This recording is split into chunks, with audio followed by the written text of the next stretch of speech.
Tennessee drops their third in a row tonight as they lose to Illinois 75-62. This team, of course, beat Houston the Tuesday before Thanksgiving, the Players Era Festival.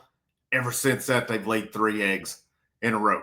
I've got thoughts. I've got opinions on this, and we're going to talk the game here in just a moment. Hit that like, that share, that subscribe. This is Frank, House of Orange TV, coming at you. Another loss for Tennessee tonight in Nashville. And number one, hats off to Illinois. Illinois outplayed Tennessee in a lot of aspects of the game. They outshot Tennessee tonight in the second half. I thought especially late they had a lot of key rebounds where on misses, and they made Tennessee pay for it each time. But this Tennessee team, I think there's trouble. I think there's trouble here. And I'm going to put part of this on Rick Barnes as well. And I'm going to get to that in a minute. Why on it? Yeah, Rick Barnes is not shooting the basketball. But what's up with these rotations? What's up with these rotations? And as we go through it. And let's face it, too, our top 2 guys they're not getting the job done. And nobody tonight picked that slack up for them. And I look at the minutes distribution, though, and I'm really puzzled tonight by what they did. I'm really puzzled. You're down 9 points under 5 minutes to go, and it's Jacoby Gillespie, Nate Ament, Bishop Oswell, Cade Phillips, Felix Okpara. Rick Barnes, come on, man. What are you even doing at the end? That tells me they're not even trying to win the ball game. Boswell can score a little bit. Boswell's getting more aggressive with his shot. Ament is struggling big time. Gillespie, had points, but his shooting percentage is awful tonight.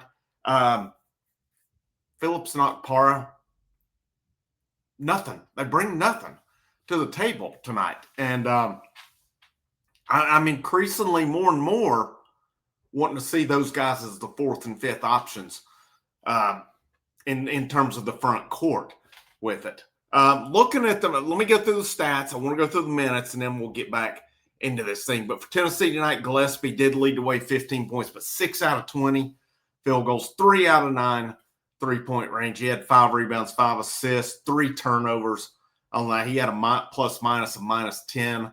Boswell, 7 points, 7 rebounds, 1 assist, 1 turnover. He was -2 on that. Nate Ament, 9 points, 4 rebounds, 2 assists, 2 turnovers, -11 on that. He's not getting the job done. He is not getting the job done. Let's just call it what it is. The $4 million guy is not a $4 million guy right now. Now, does it matter now, or is it going to matter in March? If he's doing his thing, carrying this team in March or coming up, we'll say maybe this was all worth it.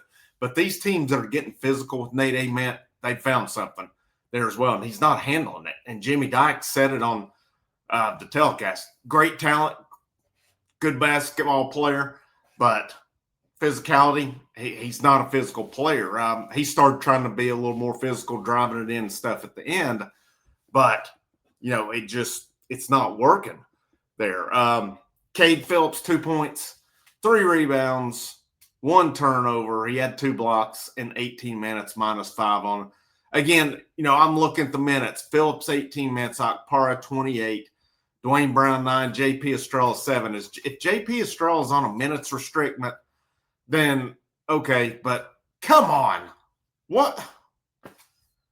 Jalen Carey, 18 minutes. So we're playing Jalen Carey and Cade Phillips the same amount of minutes on here. Okpara with 28 minutes, 5 points, 6 rebounds, 1 assist, 2 blocks, -13 while he was in tonight. Rick Barnes and I are not seeing the same thing here. And I say it, and that's been something that I've been vocal about since I've done this and done Tennessee basketball.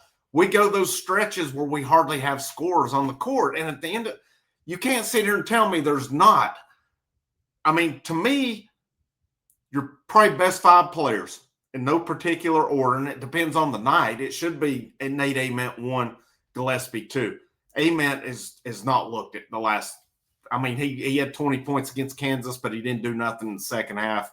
Houston roughed him up. Syracuse roughed him up. But your best five to me is Ament, Gillespie, Jalen Carey, J.P. Estrella, and then you take your pick out of either Boswell or Amari Abram. I like Amari Abram. I don't think he plays enough minutes either. But Boswell's a good player. I like Boswell. He brings a lot to the table. And the fact that he's getting a little more aggressive with his shots, a good thing.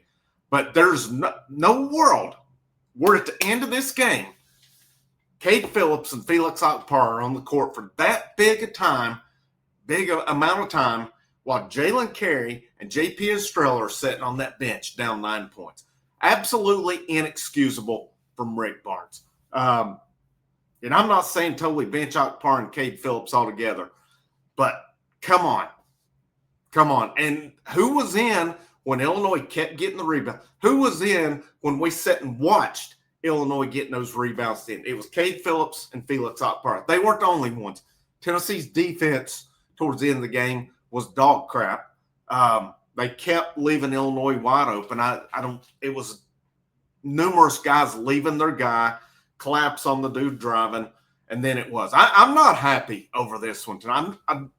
It's not really the loss, okay? It's not surprising. Illinois is a good team. They're very capable of beating Tennessee. No problem out of that. Tennessee out-rebounded the shit out of Illinois tonight. They out-rebounded Illinois 46-31. You look at Illinois shot 39% in field three-point range, Tennessee 30%, 48-37 Illinois, Tennessee field goals. Freaking free throws, 57% to 44%, 8 out of 18 for Tennessee. Just inexcusable, guys. Inexcusable. Y'all go back down. You had Amari Evans, 2 points, 4 rebounds, and 10 minutes. I thought he did some good things tonight. Dwayne Brown, 5 points, 3 boards. He had 1 turnover, only 9 minutes. He's not getting enough minutes either, in my opinion, on that. Estrella, 4 points, 3 boards, and only 7 minutes. Again, if he's on a minutes restriction, okay, but come on. Ethan Berg, 0 points in 3 minutes. Amari Abram, 8 points, 2 rebounds. I thought he did some good things. Jalen Carey was the only guy with a plus-minus that was positive, and that was +1 in it. But yet, he only plays 18 minutes tonight. Inexcusable rotation by Rick Barnes tonight. And I don't know what his thought process. I'll be curious to read it. I'll be curious to see what he's spewing tonight about why they lost. But the bottom line is, your 2 top guys combined for 24 points on 10 out of 34 shooting with 9 boards, with 7 assists and 5 turnovers. That is not going to get the job done on any night, and they're not picking the slack up either. Again, Boswell, he did some good things, 7 points. He was 2 out of 5, all 3-pointers, 1 out of 2 free throw line. But, you look down through here. Outplays, 1 out of 6 on the free throw line. Nobody was perfect on the night. Boswell, 1 of 2. Ament, 1 of 2. Outplays, 1 of 6. Dwayne Brown, 1 of 2. Jalen Carey, 1 of 2. Amari Abram, 3 of 4. I'd be interested to see as well. No, they've got it here. On layups tonight, we're going to talk about free throws, obviously. Under 50%, inexcusable. This is not a good free throw shooting team. Layups on the night, 11 out of 22. There's your game, guys. There's your ball game on this one. 11 out of 22 on freaking layups and under 50% on free throws. You're not going to beat good teams like that. And again, Illinois is a predominantly, it feels like, European-based player team. They're going to be a smart team. They're going to be more fundamental in that regard because that's just, that's the way they've been each year Tennessee's played them with it. You can't afford the mistakes, and you sure as hell can't afford to be missing layups and free throws the way Tennessee does and win the game. And it really surprises me how much Tennessee dominated the rebounds with the size that Illinois has. But they did. Hats off to them, credit for that. We're not getting enough out of any of our guys right now. Yeah, Gillespie had 15. It's an ineffective 15 on that. Some good things, but just 6 out of 20, 3 out of 9. That's not going to do it. Ament is just, he's in a tough stretch right now. I say all this. Yeah, I'm upset over the loss. I'm not that upset. I'm kind of pissed about it. I'll be honest, and I think I'm more pissed over the rotation at the end that I set with 9, and we exchanged some 3-pointers with Illinois. But yeah, we got 2 guys out there that can shoot basically, and you've got Carey and Estrella who can do things over on the bench. Again, I'm curious to see if Estrella was on a minutes restriction tonight, but the way Rick Barnes is rotating and going, I don't get it. I don't get what he's doing on here. Abram was one of your best 3-point shooters, not even in. He finally come in with like 2 minutes to go with it. But I really kind of felt like this team quit at the end tonight because you sat there and watched them just watching balls go around. And just a poor job tonight from this team. Just, again, it's not an inexcusable loss because Illinois is a good team. It's not a surprise on it. The good thing for Tennessee is they've got 10 days off now. They don't play again until December 16th against Louisville and Knoxville. Going to be a tough one as well, but they've got time to hopefully get some things going, to get regrouped, get this thing turned around, because there's not much left before you start SEC play.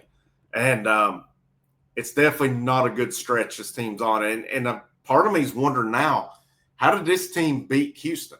It's not been the same team since. So did they, do it all against Houston? And I don't know. I don't get it. Just, again, poor shooting, poor defense too. And but it still amazes me losing by 13 points when you out-rebounded Illinois as bad as you did.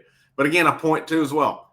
50% on layups, under 50% on free throws. That's a really big difference in the game.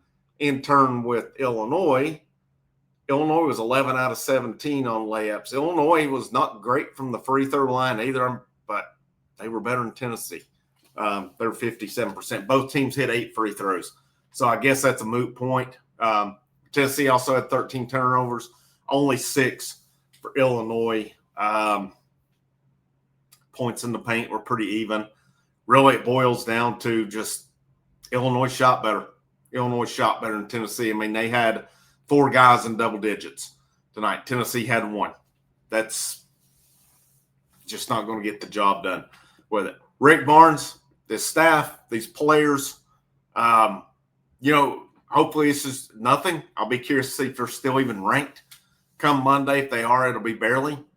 But this is a team on a 3-game skid, and they have, ever since they blew that 12-point lead against Kansas, once that started, things have not been good. They've not been good. And I don't think Barnes has got answers right now. I really don't. And I don't think he can figure out. I think he will at some point, but right now he is having a lot of trouble figuring out his rotation. And they got to get J.P. Estrella. If J.P. Estrella is able to play, he's got to get more minutes. He's one of your best players on this team. There's no doubt about that. And with him, with Jalen Carey, they've got to figure this out. You got to get your best players on the court, especially when you're down. Didn't like that tonight. But we'll move on 10 days from now against Louisville. Hopefully this team can get things straightened out, bounce back, finish non-conference play, and then go into conference play when they play Arkansas and get things turned around right now. But it is what it is. 3 in a row. We'll move forward. We'll see where they're ranked, or even they are ranked on Monday. So this is Frank. This is the House of Orange. I'll see you. Want to see you.